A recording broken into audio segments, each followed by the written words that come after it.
Bonjour à toutes et à tous. Nous voici au deuxième module de notre cours sur les ressources naturelles et le développement durable.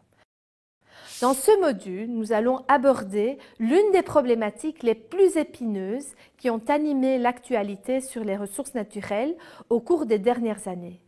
Il s'agit de la ruée sur la terre, que nous étudions ici à travers le phénomène d'accaparement des terres. L'accaparement des terres est un phénomène global qu'on retrouve dans tous les continents, bien qu'il se manifeste avec différentes spécificités liées au contexte propre à chaque pays. Mais qu'est-ce que l'accaparement des terres implique? Pourquoi avons-nous choisi ce phénomène pour désigner la ruée sur la terre? Quels sont les enjeux, les causes, les conséquences de l'accaparement des terres? Telles sont les questions auxquelles nous allons répondre dans le présent module.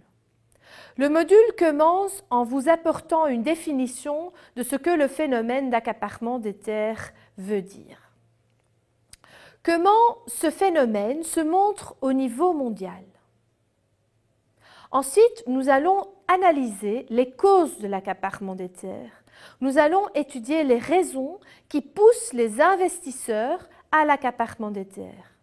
Nous regardons le rôle que joue le pluralisme juridique dans la facilitation des acteurs plus puissants et nous analysons le rôle des États hôtes et de leurs élites dans l'accaparement.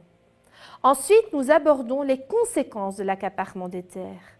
Nous allons voir que ce phénomène a des impacts clairs et certains sur la position sociétale des agriculteurs de petite taille et sur leurs savoirs locaux.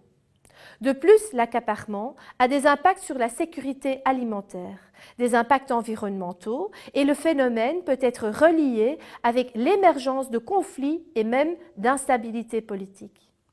Après avoir identifié les causes et les conséquences de l'accaparement des terres, nous allons réfléchir sur des solutions éventuelles pour faire face à certains aspects problématiques de ce phénomène.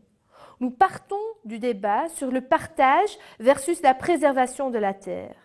Ensuite, nous nous penchons sur le potentiel d'une politique gagnante-gagnante qui ambitionne de traduire l'acquisition foncière à grande échelle en opportunité de développement. Nous considérons ce que les règles de bonne conduite auprès des entreprises investisseurs peuvent créer comme dynamique pro-pauvre. Mais dans la partie finale du module, nous nous penchons sur les différentes initiatives de mobilisation populaire par rapport à l'accaparement des terres. Nous étudions le phénomène d'émeutes de la faim, mais aussi des formes d'organisation plus structurées, comme par exemple le fonctionnement de Via Campesina. Tout ceci devrait vous donner une bonne idée des défis et des débats par rapport à la ruée sur la terre.